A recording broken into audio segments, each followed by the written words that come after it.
Chapter 162. Intense Sunlight. Weak light shone through the narrow window from high above, making the interior of Morse Cathedral a little more visible. Klein put his top hat on his knee, while he leaned his leg against his cane. He sat quietly on the first row of the left pew, and looked at the altar before him. There weren't any statues of the goddess except for a massive, dark, sacred emblem. Its base was black, with a crimson half-moon that was surrounded by radiant points of light. On the wall behind the sacred emblem, there were a few openings which allowed sunlight to shine in from the outside. They were focused into tiny specks of pure light, which combined with the dark surroundings to form a scene that resembled that of a lofty cosmos. None of the traditional gods ever left behind an actual image. Only their symbols are worshipped and glorified by people. That seems to be a manifestation of the command, "Do not look directly at God." Klein let his thoughts wander. He wasn't in a hurry to make the flaring sun charms as soon as he got the opportunity to be alone with sealed artifact 3782. He felt that he had to be careful, patient, and had to wait.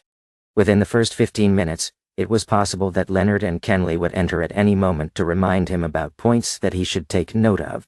In this extremely quiet atmosphere, time flew by quickly.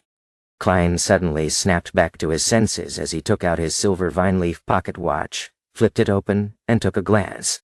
20 minutes have passed, he muttered to himself. He then set his silk top hat and silver-edged black cane by the side. He got up and walked towards a hidden corner near the altar. At first he faced the side of the altar, but once he saw the large dark sacred emblem and the holy scenery that resembled a depiction of a night sky, he felt guilty and uncomfortable. Hence, he turned his back to the altar. Then, Klein took out the sealed artifact 3782 from the inner pocket of his black tuxedo. He bent down to place the golden unadorned badge on the ground. Klein took a look at the sun symbol that was filled with abstract meanings. Then he took out a small candle mixed with sandalwood. He put it right at the bottom of sealed artifact 3782.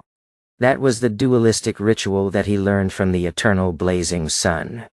He used an item that was closely related to the deity to represent him, while he used the candle to represent himself. He took a deep breath to ease his tense emotions. Klein then took out the items required for the ritual, one after another, including a carving knife, 2 thin gold slices, sun essential oil extracted from the combination of black-rimmed sunflower, golden-rimmed sunflower and white-rimmed sunflower, golden hand-fingered citron powder, and also rosemary powder. After that, Klein adeptly used the silver ritual dagger to guide the flow of spirituality. He guided it to flow around the simple altar and created a shapeless sealed wall. He squatted down, placed the silver dagger down, and extended his right hand. He lit up the candle that represented himself by rubbing his spirituality. Under the flickering dim light, Klein picked up the sun essential oil and dripped a drop onto the flame. With a puff, an illusory fog spread out with the slight scent of sunlight. After burning the fingered citron and rosemary powder, Klein held the carving knife and golden slices. He stood up, took a step back, and then recited in Hermes, the blood of the eternal blazing sun. "You are the inextinguishable light, the embodiment of order, the god of deeds, the guardian of businesses." Inextinguishable light, embodiment of order, god of deeds, and guardian of businesses were all parts of eternal blazing sun's honorable titles. If there wasn't the prefix of the blood of the eternal blazing sun, the ritual would require the god's response to proceed. If so, Klein suspected that the eternal blazing sun would recognize him as the disrespectful person that looked at him directly. Then, Leonard and Kenley would only find a pile of black ashes when they entered. Plus, the ritual had to be conducted via ancient Hermes, a ritualistic language that stemmed from nature. Only a language without any protection but had outstanding effects could allow an incantation to sidestep around the eternal blazing sun and point towards the mutated sun sacred emblem. At the same time, as he was stealing the power from a deity, Klein had no way to divine if it would be successful ahead of time. He felt that it would result in him directly dealing with the deity again. So, he could only recite the rest of the incantation with a strained heart. "I pray to you. I pray for you to give me strength. Give me the strength to complete the flaring sun charm. The blood of the eternal blazing sun. Please transfer your strength into my charm. Oh, fingered citron, a herb that belongs to the sun, please bestow your powers to my charm. And as the incantation neared completion, Klein suddenly felt something light up before him. The simple gold badge radiated with an intense light, as though the sun had descended onto the land. Klein suddenly found himself enveloped in extreme heat. His hair was heating up rapidly and was almost on the brink of igniting. His feet felt like they were stepping barefoot on yellow sand that had been exposed to the midday sun, and his face and body were greeted with the hot wind blowing from every direction. In that instance, he felt that he needed to do something to let the burning energies out. Otherwise, he would turn into a human candle. It required almost zero thought as Klein lifted both his hands. While his thoughts were boiling over like porridge, he relied on the combination of his spirituality and the strong winds, as well as his instincts and ritualistic guidance, to begin etching symbols corresponding path numbers, magical characteristics, and ancient incantations onto both sides of the gold slices with his carving knife. Outside the church, Leonard was standing in the shadows to hide from coming into contact with direct sunlight. Suddenly, the sunlight intensified, like the hottest days of a year in early July. He squinted his eyes and looked towards the sky. He saw that the blue sky had no clouds or dust.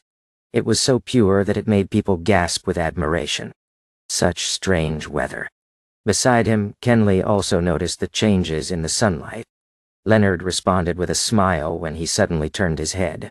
He knitted his eyebrows slightly and cast his gaze towards the cathedral. Luckily, Roseanne isn't here.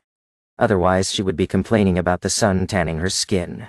Leonard looked away and said with a smile. The blazing sunlight remained intense for a few minutes before it returned to normal. In the cathedral, Klein's carving knife finished the final stroke.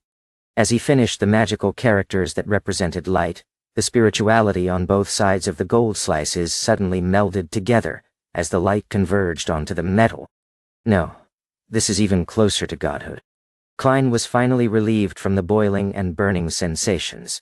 He examined the two flaring sun charms in his hands with a clear mind. The golden luster on the surface of the charms had turned dim, and the pattern looked ancient yet complex. There was a warm, damp feeling that seeped into Klein's skin bit by bit. Not bad. I finally have a more impressive trump card. Nom do. Klein sighed emotionally. He set the activation incantation for the flaring sun charms as the word light in ancient Hermes. I want light, and there will be light, he quipped, amused. Then, he put the flaring sun charms into another pocket. He didn't put them with the slumber, requiem, and dream charms because the flaring sun charms would decrease their efficacy period. Yes, the power of the flaring sun charms can be maintained for at least a year, or even longer. Klein reined his thoughts back and looked at the mutated sun sacred emblem on the ground. It didn't look any different on the surface, and it still gave off feelings of warmth and purity. Klein finally relaxed, and quickly completed the ritual and removed the spiritual wall. At that point, he thought to examine himself. He realized that his clothes were almost drenched, and he was covered in sweat. The edges of his hair were slightly curly, too. Thankfully, Klein sighed in satisfaction. He put away his things and returned to his original seat. He was so exhausted that he slept the moment he sat down until he was woken up by footsteps. His eyes shot open, and he touched the flaring sun charms subconsciously to see if they were still there. You don't look all right, Leonard asked as he entered the cathedral. Klein massaged his temples, stood up, and smiled. I'm nearing my limit. He took out his silver pocket watch and took a glance. Just in time. It's your turn to look after sealed artifact 3782. Before he finished speaking, Klein took off the mutated sun sacred emblem and passed it to Leonard. Leonard watched Klein walk out of the cathedral. Then, he dropped his frivolous attitude and examined sealed artifact 3782 attentively and seriously. He grew confused and looked bewildered. After the shifts ended, the three Nighthawks began their journey back. Before that, they told Priest Sewer to take note of the town's situation. If there were any paranormal incidents, he was to immediately send a telegram to St. Selena Cathedral. At 20 minutes past 7 that night, they finally arrived at Zutulin Street and returned sealed artifact 3782. When he had made sure that the captain didn't notice anything unusual, Klein left the Blackthorn Security Company and arrived home before 8. He took out his keys and opened the door, only to see an unknown figure. It was obviously a maiden who wasn't even in her 20s. She was in an old, grayish-white dress, and she was wiping the dining hall with all her might. She had black hair and brown eyes. Her eyes were small, her nose wasn't sharp enough, and her facial features were very ordinary. Who is this? Klein was stunned at first. Then he realized that she was most likely the maidservant that had come for a trial. At that moment, Benson lowered his newspaper and looked at his brother.